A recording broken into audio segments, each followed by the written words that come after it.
Welcome back to Light the Fuse and the ongoing celebration of Ghost Protocol Nation. That's a little poem that I just wrote. Charles, how you doing? We're calling it Ghost Protocol Nation now? Is that that's the fandom for Ghost Protocol? That's where I live, baby. That's where I live. The nation of Ghost Protocol? Yeah, we celebrate it every day and every night because it's just so good. Yeah, very excited. 10th anniversary. We continue our celebration. We got we'll be doing our watch party on Twitter, so keep an eye out for that. We'll be announcing that. Follow our social media at LightTheFuse-Pod on Twitter and Instagram and stuff. So join us. That's the last one. We've done the other 5 movies, and it's going to be a lot of fun. Yeah, at least this is a movie that we're going to enjoy watching again. Are you not enjoying watching the other Mission movies? 2 was a little bit of a chore, but it was fun engaging with everybody and all of that. So wow. Yeah, that was fun. I enjoy watching them all, even the batshit insanity of 2. It's a fun watch for me.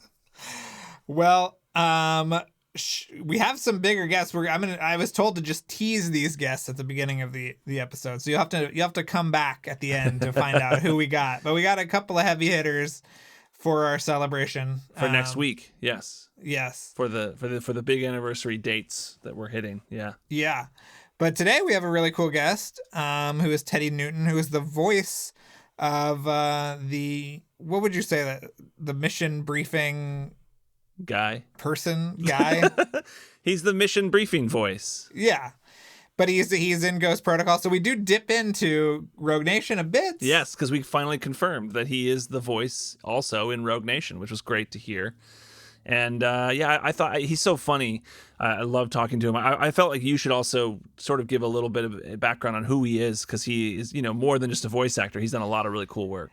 Yeah, he's a longtime story artist, and he worked with Brad Bird on The Iron Giant and Ratatouille and the 2 Incredibles movies, and so we get into that a little bit. And movies he's directed as well. Yes, including Day and Night. We talked about that. I think we did talk about that. We did talk about Day and Night. It's really yeah. cool. He talks about that. That's an amazing short, which is, I assume, still on Disney Plus.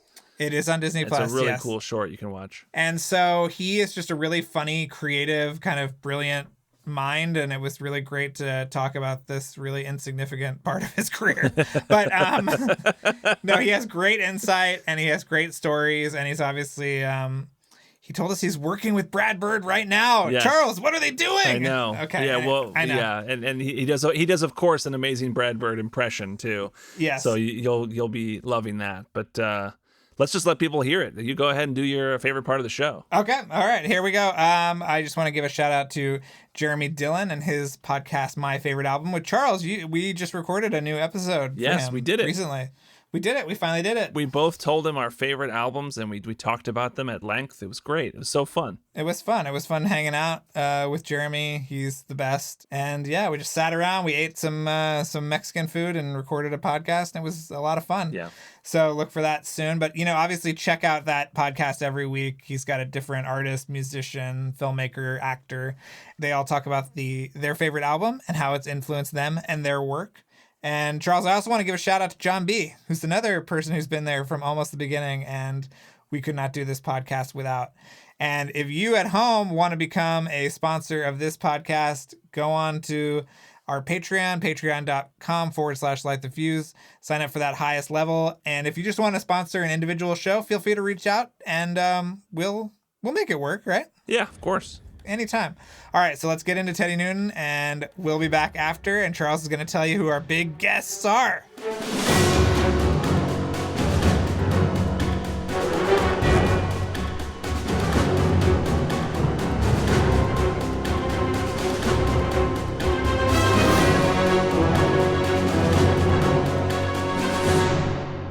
We are so thrilled to be joined by Teddy Newton here on the show. I feel like I've been hounding you for a year, but we got you. I'm glad you got me. And I'm really, I have to apologize for how many times you called, and times I didn't respond, and it wasn't anything to do with me like avoiding this show or anything like that. It was just that before you asked me to do this, I had done a class for art and things in regard to Pixar. And someone from Pixar was in the class, and they called me. They said, that went so terrible that like you have to call Pixar right now and we have to get that whole thing erased. You can't say any of those things. And I said, well, what did I say? I said, well, it was just the way you described the process that you worked in. Because a lot of what I was doing at Pixar, it's just moments I'm looking for in the films. But a lot of times you arrive at these things by going through, I'd say, politically incorrect routes to kind of just find inspiration.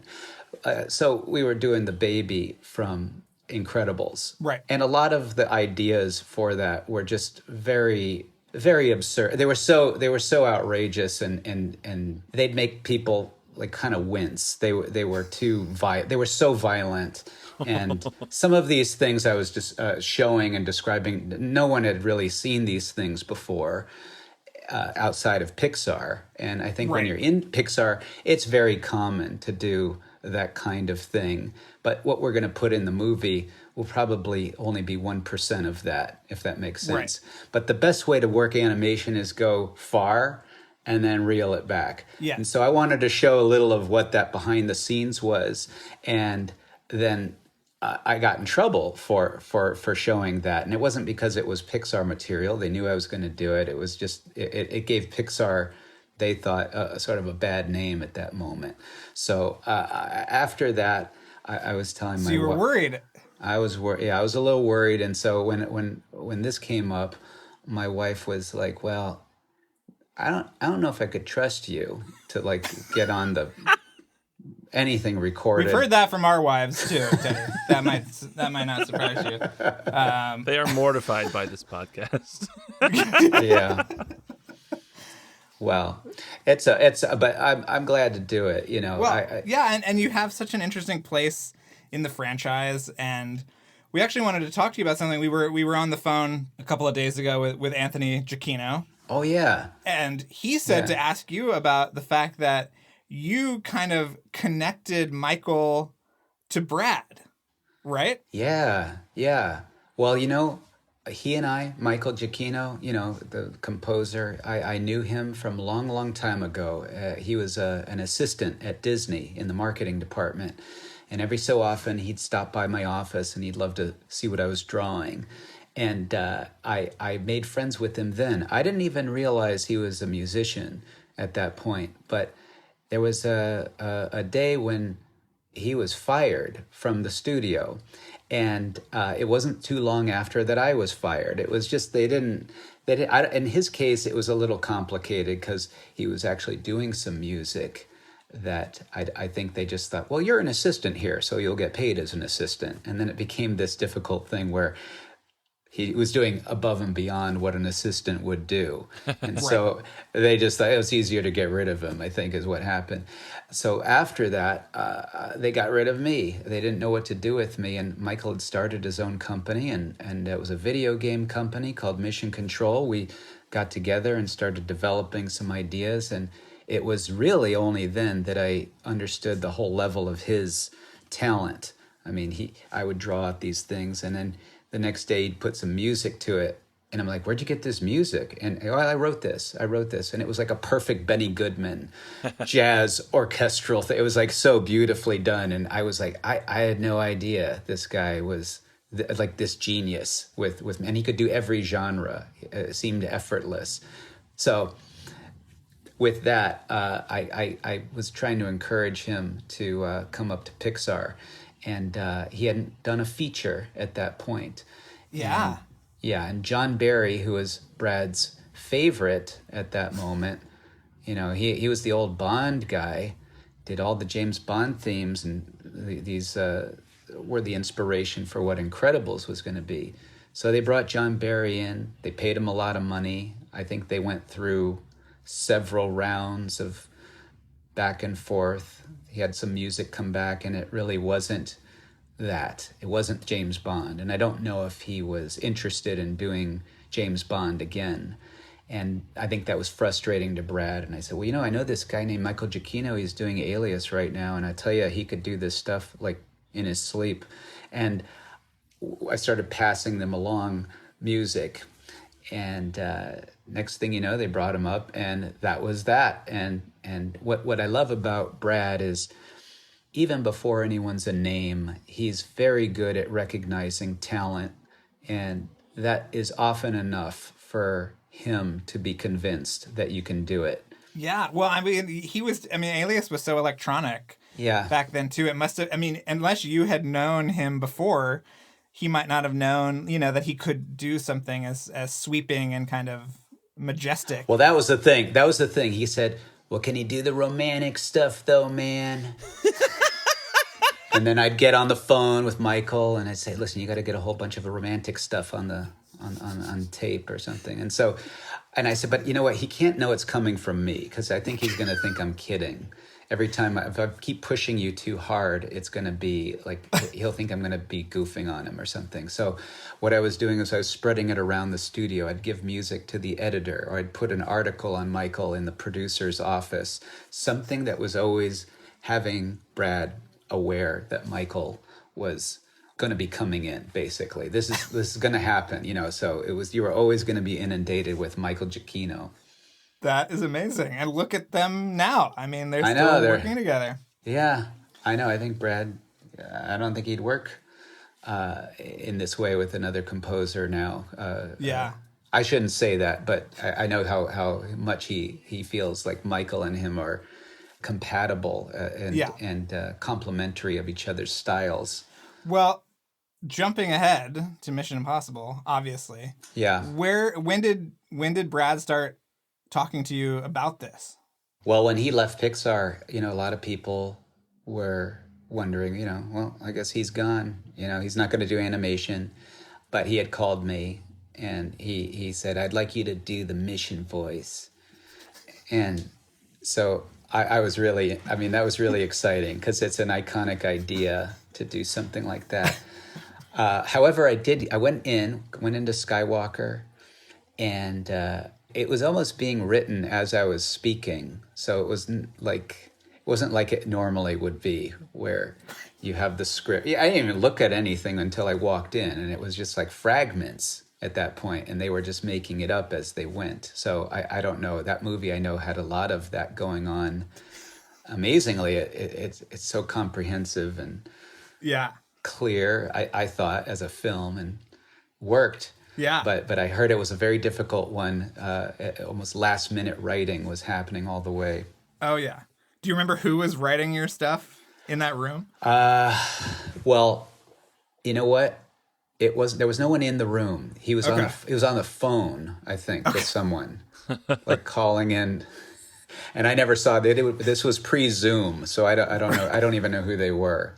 It could have been Christopher McQuarrie. I don't know. Yeah. Possibly. That man can write a good mission briefing, that's for sure. Yeah, we also know Lindelof was on it later on, and of course, Josh and Andre were on it for a long time as well. So Right. Could have been any one of them. Could have been someone new. I don't know. Well, were you a fan of the franchise before signing on? The Tom Cruise? Is that what you mean? Or the original? Some people, loved it going back to the 60s show, so...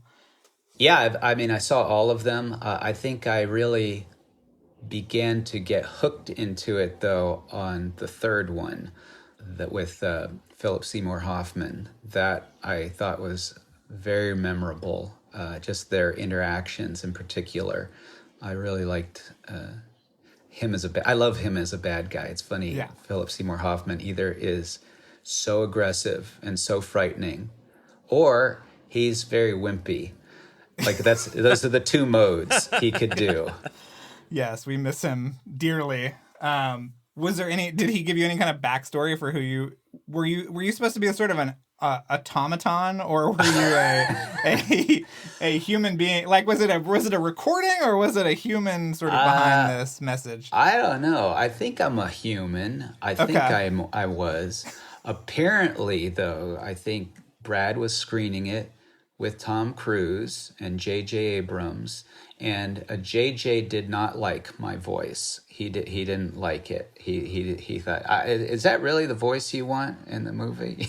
and Brad says, yeah, man. He said, well, what do you think, Tom? And he said, well, I like it. And then it stuck.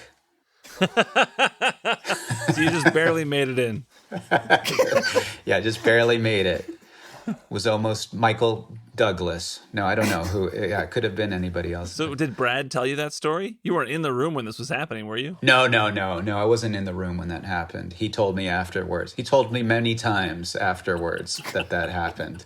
Your ass was so close to getting fired, man. Now I feel like I have to do a Brad Bird impression because every person we have on the show does a Brad Bird impression. We've had so many Brad Bird impressions on this show. It's great. Really?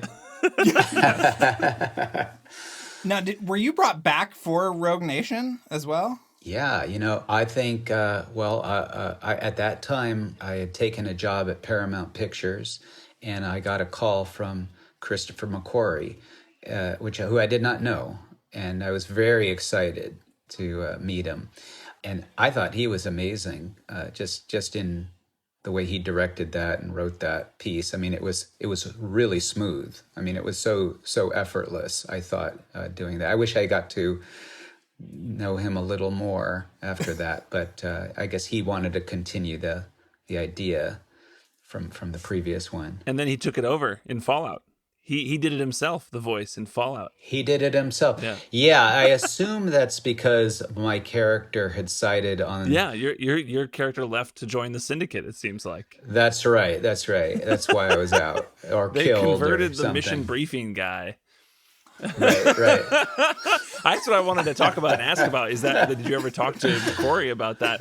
Was it that he converted to the Syndicate, which it sounds like it was, or was it like they had a gun to his head and they made him read the message, or is it some kind of automated voice? Yeah, no, I didn't even have a conversation with him, but I assumed that even in the reading of Mission 5 that was going to happen. It definitely seemed like, well, this is the end of this character. I mean, if this is going to go bad, I'm not going to be on the next movie, is what that looked like. How are you paid? Do you get residuals? Yeah, we do. Residuals aren't what they used to be. I feel like in the video days, they were much more surprising when you'd get a check. So you're not retiring off of your role? No, okay. No.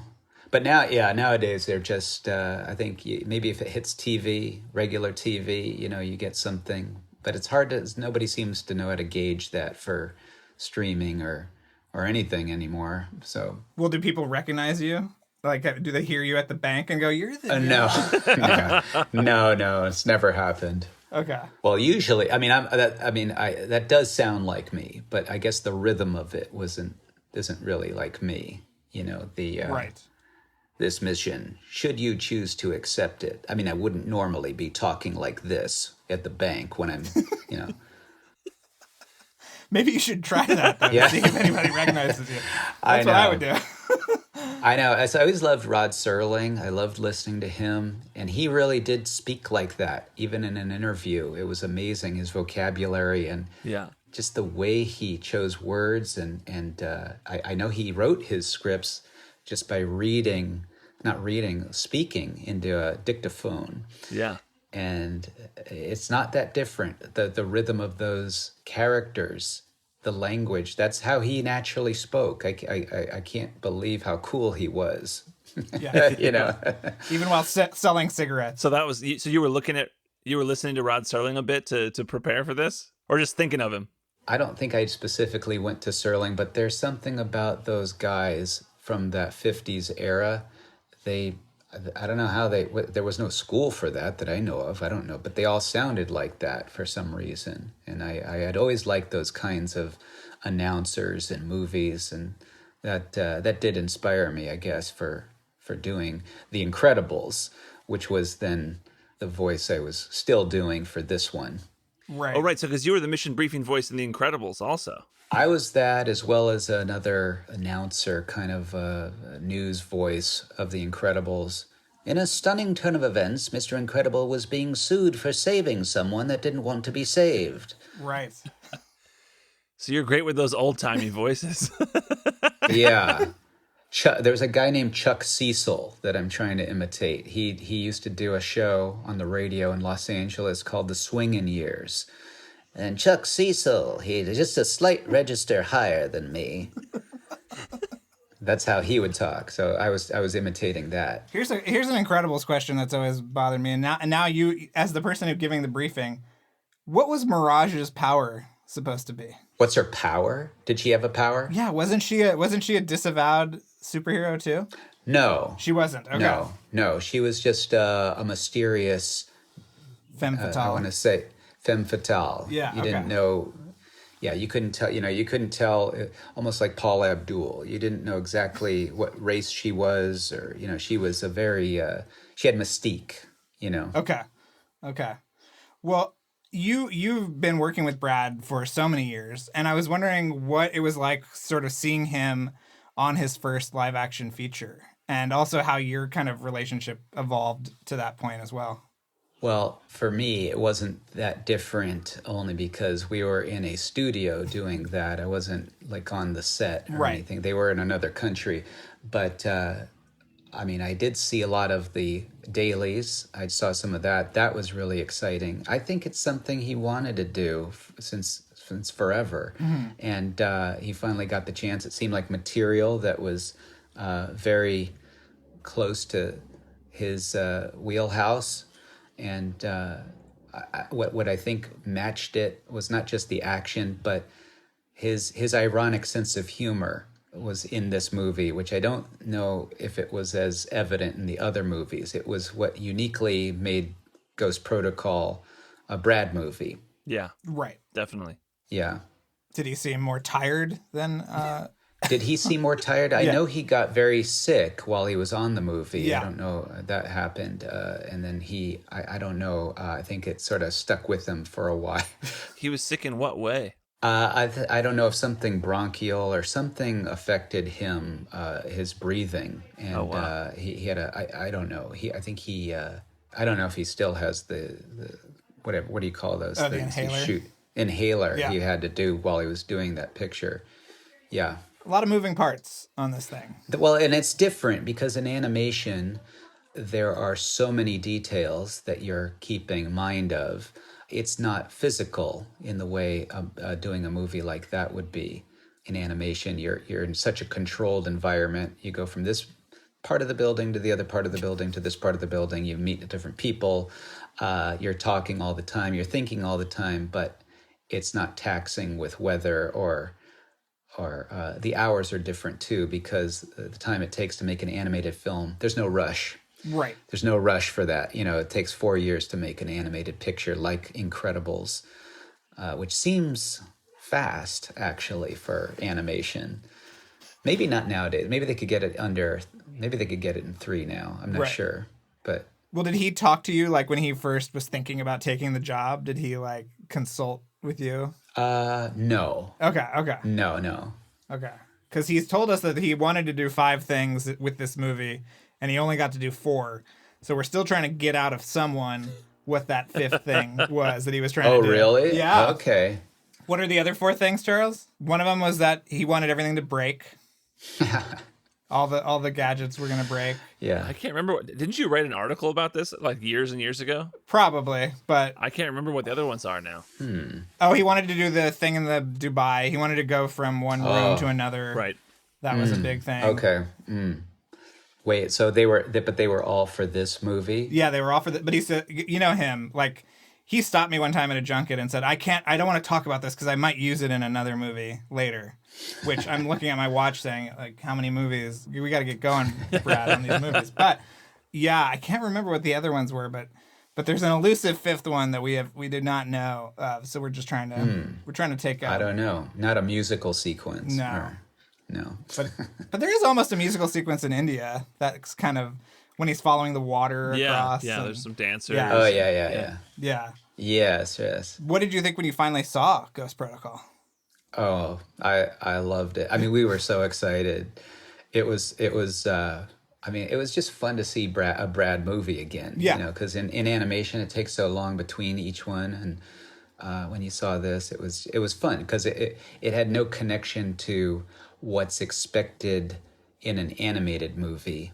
And what I mean by that, there's sort of a style, and not that Incredibles adheres to that entirely, but you could break away from feeling it's playing to just kids, or has to play to kids at some level. Right. You know. So I am imagining that getting called back for Rogue Nation was a complete surprise. Oh yeah, it was a great surprise. And I was directing a movie at Paramount at the time, but we never ended up making the movie. And Christopher McQuarrie was very kind and I think he was empathetic with me, because I think he had known how difficult it was making films with Paramount. And so he didn't tell me exactly anything specifically, but he knew exactly what I was talking about. Like, right. What was the movie? Well, there was a movie called Wonder Park. I think that was the name of it now. At the time, it was only called Amusement Park. Anyway, I was directing that, but they didn't seem to agree with my take on it, although I was very excited by it. And I also thought our story team was very excited by it. It's just the executive in charge. I don't know. I think it was their first time doing animation. I think there was this conceit that they would do. It's like they'll pick up where Walt Disney left off. That was sort of the the way they were thinking about it. But I don't think they really took the time to educate themselves on. I don't know. I started to wonder, have you seen any of these modern animated movies? Because they're really sophisticated now. You know, felt like they wanted to do something that was very sub level, not for kids, but just almost convoluted. Which anyway. Yeah, they've never gotten their act together on the animation front, but I don't know why. Yeah. What was the log line? Like, what was the story for Wonder Park? The log line was animals build an amusement park. That was what the. Now, that old chestnut. Yeah. Yeah. You don't need to see it, but I think we would like to see the Teddy Newton version. Maybe not the one that I know. It would have been funny. I don't know. It was hard to. That was a tough one. Although I look back on that time almost fondly, mainly because I think they got my emotions up in this way, where I was so angry. I'd never been that angry before. I was so used to Pixar. It was such an easy interaction because the people there were so. I mean, it's like they have a Harvard grad running the front desk. I mean, everybody's so overqualified at Pixar that it made it easy when you had an idea. And even if you couldn't complete your idea, there was always somebody willing to jump in and help you with it, where that wasn't the case. We walked into. It was always somebody putting another wall in front of your idea. So that's a really different experience. And so I found myself very angry all the time and almost could sound off like Big Ben hourly with somebody about something. It didn't matter. And even though it was a muscle I hadn't really had to use, I almost look back on it with a little bit of, I'm glad a little bit that it did happen, because it made me more aware of what I didn't want, if that makes sense. Right. Well, and you had already been through the ringer on Iron Giant as they're closing the studio while you guys are trying to finish the movie, right? Yeah. Well, I know they were closing the studio as we were making the movie, and but you know what? I felt very protected by Brad around a lot of those conversations. A lot of that stuff I didn't really even understand was happening until we were done with the movie. Right. It was an intimate interaction, so you felt very safe while making it. I don't think he or the producer were sharing a lot of the issues that were going on behind the scenes. Right. Because he needed you to work hard. Yeah. Right. I don't know how many people know this, but I think everyone's favorite scene from Incredibles 2 came out of your brain, correct? The raccoon fight, right? Yeah.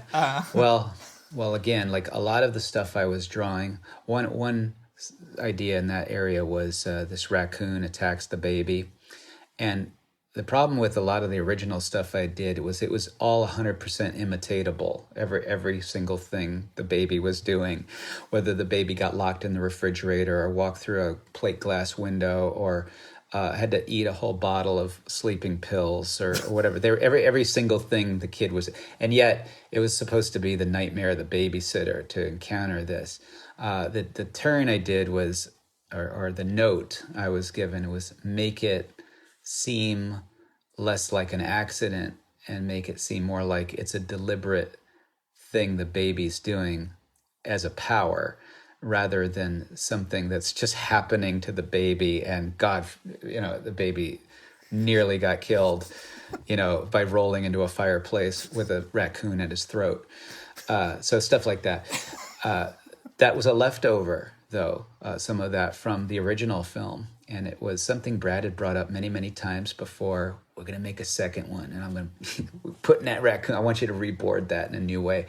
And so I remember I was living in Los Angeles at the time, but I was flying up to Pixar, which is in the Bay Area. And on the hour flight, I drew the whole thing, the whole storyboard. It's like literally just like simple little pen and ink drawings. And we had basically that scene by the time I arrived at work that morning, in the roughest, like Matt Groening style possible. But it was just enough to kind of understand, like, oh, this could be funny, what we could do, especially with the masked raccoon and the baby watching in my version, he was watching Cops, but but it was kind of made to seem like an old movie in the final film. It's weird how many bandit masks you would see on an episode of Cops. Yeah, I know. Well, they would always be carrying giant bags with the $sign on it too, which was very weird. Right. So did you go back? Did you end up going back to Pixar to work on The Incredibles 2? Oh wow. Okay. Yes. Yeah, I was there for a year. What was that experience like? It was a different experience. A lot of people had left Pixar by that point, and I was coming in, and it was always fun to go back because everybody wants to have lunch with you that hadn't seen you in a while, and that's usually if I stayed about 2 days. But on the odd occasion, they'd ask me to stay a week, and if I stayed a week, then the worms would start to come out.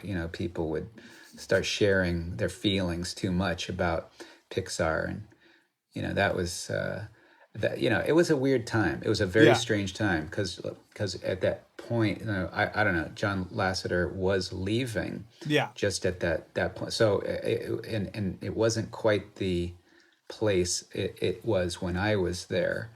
Right. Even a few years earlier. So yeah. Right.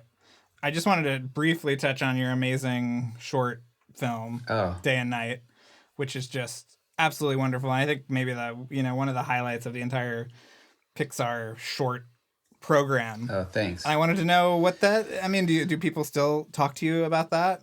Yeah, I was surprised. Disney Plus, I saw it like on one of their, I know it's on the channel, but sometimes they're not on the marquee of the channel, right. And the other day it was, and I checked it out. I hadn't seen it in a long time, and my wife looks to me and I said, that was pretty good. That worked out pretty good. I was almost surprised by it, but I think I was surprised that it looked like that. That was one of the things I think people were saying, oh, John's never going to like anyone doing hand-drawn animation here, or all these things that ended up not being true. Right. When I don't even think it was a conversation we had about the technique we were going to use. I don't ever remember it coming up once with him. As far as making the movie, I always think of him as at the finish line, and he was just cheering me to come break the tape. That was the way we did that. Yeah, he was very supportive during the whole making of that. I mean, it seems like it broke a lot of ground in terms of mixing 2D and 3D. If people haven't seen it, they're 2D characters with 3D kind of innards or landscapes and things inside them, right? It's almost as if the character were a keyhole with legs and was walking around a landscape revealing parts of the landscape. You could kind of see through the silhouette. Right. But I don't know. I think about that. I was very surprised. I went in there. I had 3 ideas. They usually give you an opportunity to pitch 3 ideas. This one was the first one I pitched, and I didn't finish the pitch. He said, "This is it. We're going to do it." And it was more of a formality, showing him the rest of the pitch, even the other 2 ideas. I was surprised by that, because I don't think that had ever happened at the studio. Was one of your pitches an animals design an amusement park? No. Okay. No. Was it, I always imagine these pitches being sort of like Flashdance, where he's like at the end of the long room, behind a table, and you kind of have to get up You're there. dancing around, break dancing. No, he's right there with you. With this one, I had to show it I had to show a test, because I couldn't figure out how I was going to explain it without the test. So a friend of mine, I had a little animation that my friend, you could wear stereo glasses and watch this thing. It was designed to be in stereo, so putting this juxtaposition of flat and dimensional together. Yeah. And it was in 3D in the theaters too, right? It was 3D in the theaters. If you saw it that way, that's kind of the best way to see it. Most people have not seen it that way, or even knew it was 3D. I don't think, anyway. Yeah. Yeah. So where are you with Brad right now? Are you guys still in touch? Are you? Yeah. Okay. Yeah, I just talked to him maybe a couple days ago. Oh, great. I was going to do some work with him again. Yeah, I love that I get to work with him. I always have a great time. Me and him and Tony Fuccelli have a great time. I mean, I don't know. It's lucky we got together. I mean, when I met him, I had an opportunity to go work at Pixar prior to working with Brad on the Toy Story 2 or the Iron Giant. And the one I picked was the Iron Giant, and mainly because I thought it was going to be something more intimate. I thought I would learn more from him in the surroundings we were in at Warner Brothers, because it was a smaller setup over there.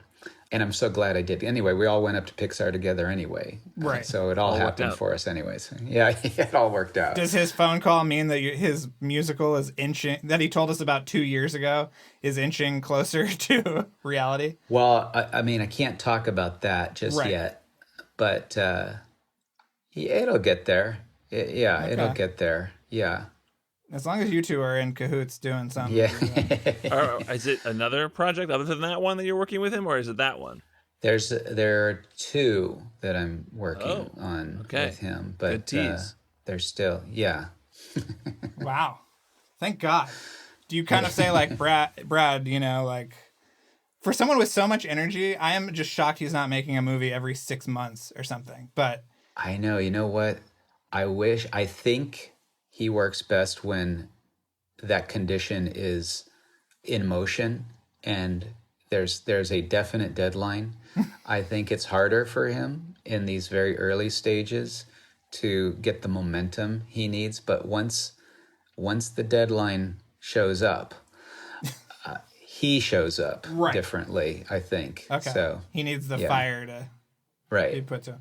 Are you in Tomorrowland somewhere that we should be looking or listening? I think I have a voice somewhere in the Disneyland type thing they did. But we made a little short film. That's right. It was an animated short film, me and this guy, Dan Jupe, and Andy Jimenez, who's a Pixar guy. But I think it was only used as a promotional piece. You can actually watch it with that on the Blu-ray. Oh, really? Okay. Maybe you could watch it. I haven't seen it. It's not on Disney Plus anymore for some reason, but okay. I encourage everyone to watch this. It's an amazing piece. The movie's not on Disney Plus? No, it was on for a month and then was taken off for some reason. Yeah. Huh. I don't know. I don't understand it, but it's on the Blu-ray. That was one of those fun things. At that time it was, sometimes when I work on something, I always have a little secret goal that I like to work on, no matter what the project is. On that one, it was not as interesting, but I really wanted to learn Photoshop a little more than I knew it. And I thought, oh, this will be a good opportunity to do that. That's literally my thinking when we were doing that. We've had John Knoll on the show, so he will be happy to hear that. Another subscriber to Photoshop. So you've seen all the Mission Impossible movies, correct? Yeah. By now, okay. Because we like to ask a couple of questions of all of our guests, so I'm gonna launch this on you first. We were wondering if you could rank Tom Cruise's hairstyles from the movies. Which are you, a long hair guy? Or are you a short hair guy? Let's see. I liked number 5. What would you say that length was? That was kind of medium. Yeah, I think he looks best like that personally. Maybe because his hair's so straight. Maybe because he's older now too. When it's so straight, it's a different look on an older guy when it's that straight and that much hair. Yeah. And too long, but I don't know. Not that it's bad. It's just he looks great in Ghost Protocol. You gotta admit that. Oh yeah. He does look great in that. Yeah. But Rogue Nation for you is the number 1. Yeah. Okay. Wow. Have we had somebody else say that, Charles? Not in a while, I don't think. Yeah. We ask everybody this. Yeah. We had somebody who was very pro long hair recently. Number 2. 2 and 4, yeah. 2. Yeah. 2 is out of control. 2's too much hair. Now, putting your personal, feelings aside, can you rank the movies? All 6. Oh man. God. We're here to help if you have any questions about what movie is what. Well, I mean, I did like number 5. I think that was my favorite. Okay. Even though I know Brad is, I loved that movie too. I'd say that was number 2. Okay. He'll love to hear that. I'll give him something to work for, next work on. So 5 is your number 1, then 4. 4, and then 6. Okay. 3, 1, and then 2. Wow. Okay. De Palma really has to work for it. Shit. Master of suspense, my ass. Yeah. No, yeah, there's some great stuff. I love that. I think I just liked the, I don't know, I liked where they went with that stuff later. And I think maybe even Tom Cruise as a performer, I think is even more interesting in his later movies. When I think of, he's almost like Charlie Chaplin or Buster Keaton physically, where he'll do these things that I think any good actor wants to do something spectacular in the movie. And he never balks at that. He always seems like he's looking for some kind of idea, just like Buster Keaton might have conceived a whole movie around a stunt. I think of Tom Cruise doing a similar thing with those movies. I think also even in his performance too, since Ghost Protocol in particular, that I don't know if Brad Bird kind of awakened that idea in him or if it was the two of them developing that together or whatever, but it seems like there is not only in the big stunts and the big moments like that, but also in the smaller moments and reactions to things. There's a very Buster Keaton and Charlie Chaplin like kind of the way that there's more like just facial expressions to respond to things as opposed to what other people might use a line of dialogue or whatever. He's reacting in these funny kind of silent movie ways, which we love so much. Right, he really is. Yeah, he's very physical. Yeah, facially and just the whole body. Yeah, it's so fun. They're filming 2 back to back right now, Teddy. Have you gotten the call? 2 of them? Yes. No. I didn't know. Yeah. I guess your guy really has gone over to the dark side. I am gone. Yeah. That's too bad. I feel like within the syndicate they should be having mission briefings, and that guy would be giving the mission briefing to, Solomon Lane or whoever, as they have their own missions that they get through the syndicate system. You know what I mean?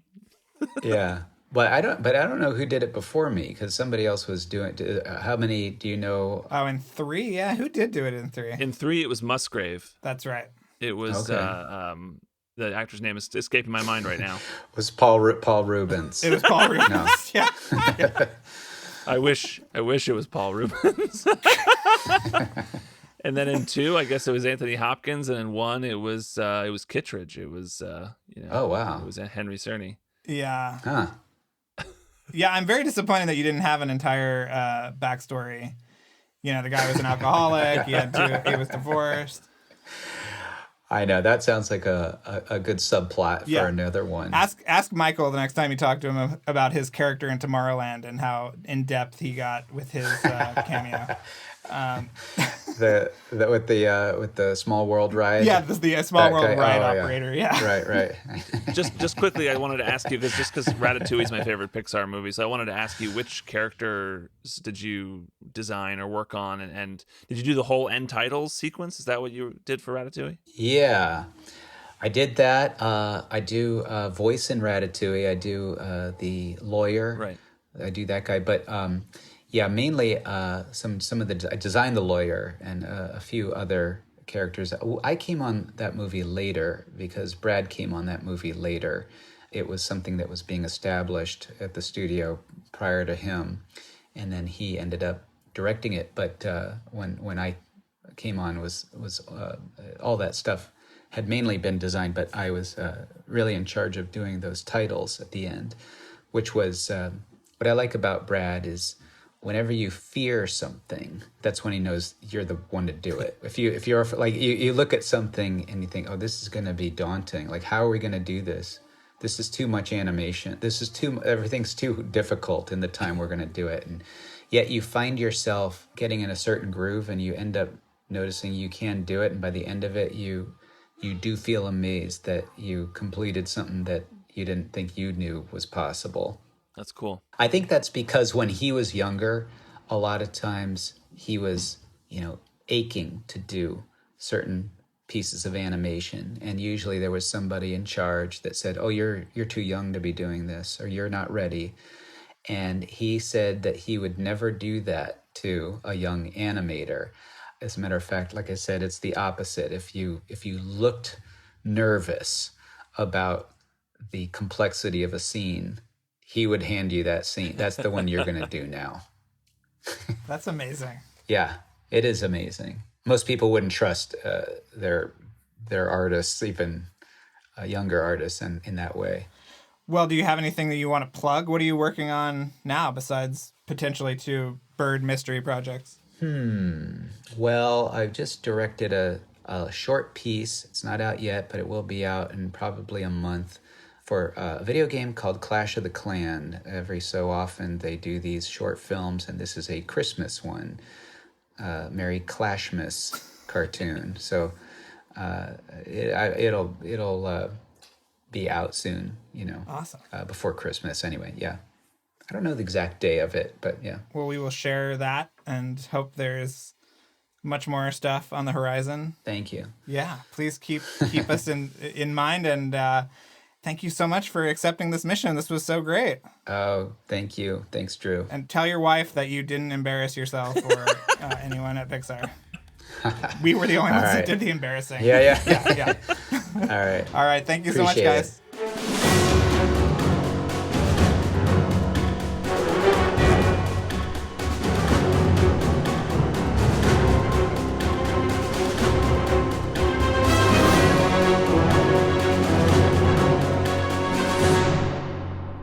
All right, Teddy Newton wrapped up. What a fun guy. He's so funny. So much energy. Oh, and also the actor we couldn't remember was Billy Crudup. He's the guy who did the mission briefing in Mission Impossible 3. Right. We couldn't remember his name, but Musgrave is who he plays. But he's a wonderful actor, and he's so great.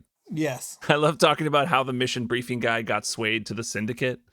I also love thinking about Solomon Lane converting this guy and being so excited that he gets to give Ethan a big gotcha moment. He's like, oh, we're going to get Ethan so good. Get ready. You're going to deliver the message to him. It's going to be awesome. I was disappointed that he didn't have a lengthy backstory to his character. Although it was very cool to hear. The other thing that was cool was that to hear the story of him kind of putting Giacchino in Brad Bird's ear. Yeah, it was great to hear like the early days of Michael Giacchino before he obviously hit it huge. It was really fun to hear about that. He's always been a genius, which is no surprise. Yeah. What a fun interview, though, and what a great guy. And we just really thank him. He was someone else who we'd hounded for years, too. So, yeah. Oh, I have a question. Yes, go ahead. If the mission briefing voice in The Incredibles is the same guy, Does that mean this same guy was also working for Syndrome at one point? So he went from working for Syndrome, the bad guy in The Incredibles, to working for the IMF, then to joining the Syndicate? Are we talking about a shared universe, bro? That seems like that's where... I love that. I think The Incredibles is part of the Mission Impossible universe. I think so. I also like that he told me I was an idiot for thinking that Mystique or Mirage had any powers. She does not. She's just a... Yeah, I never thought that she was a super.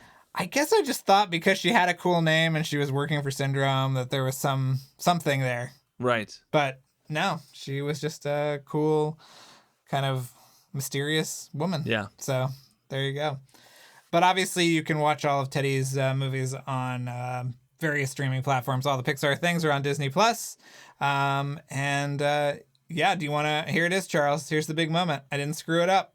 What?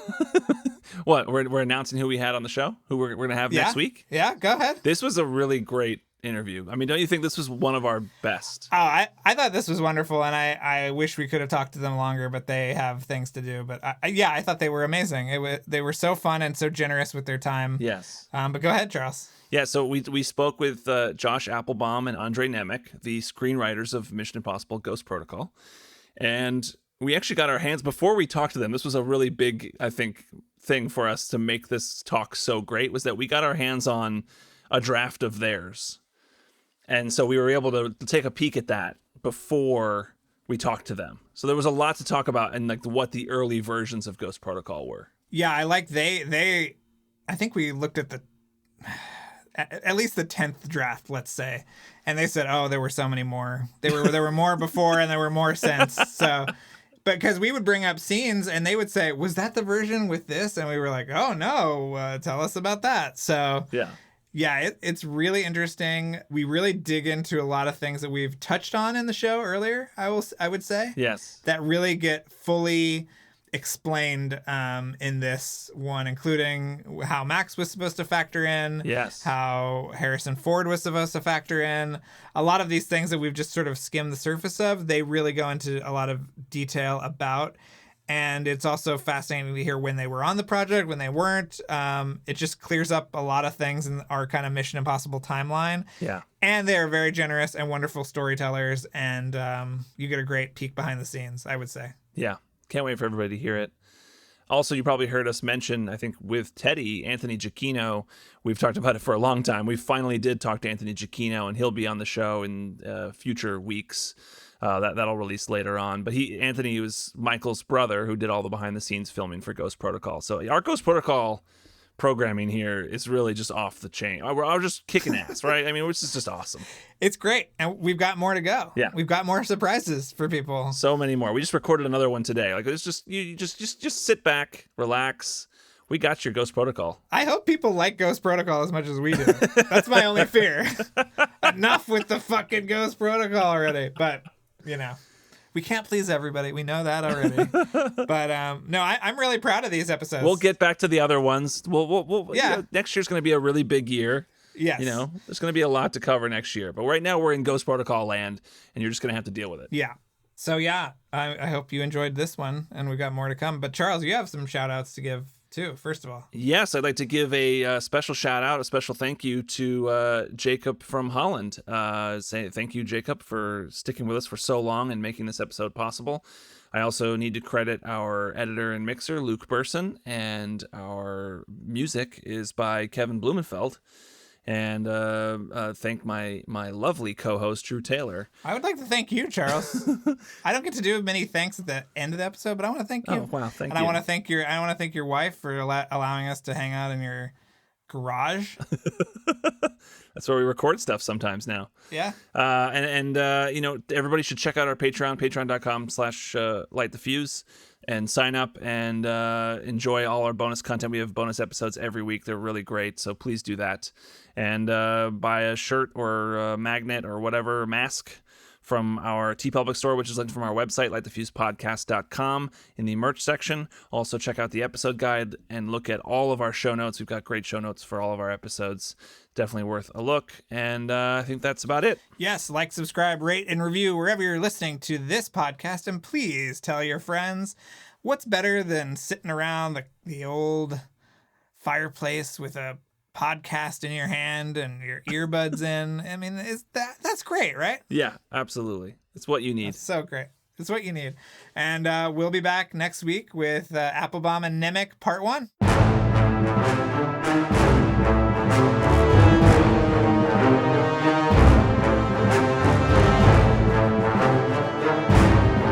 Thanks again for listening, everyone. Before we go, another mission, should you choose to accept it, please rate, review, and subscribe wherever you listen to podcasts. And remember that you can follow us on Twitter and Instagram at LightTheFusePod, and email us questions or comments at lightthefusepodcast@gmail.com. This message will self-destruct in 5 seconds.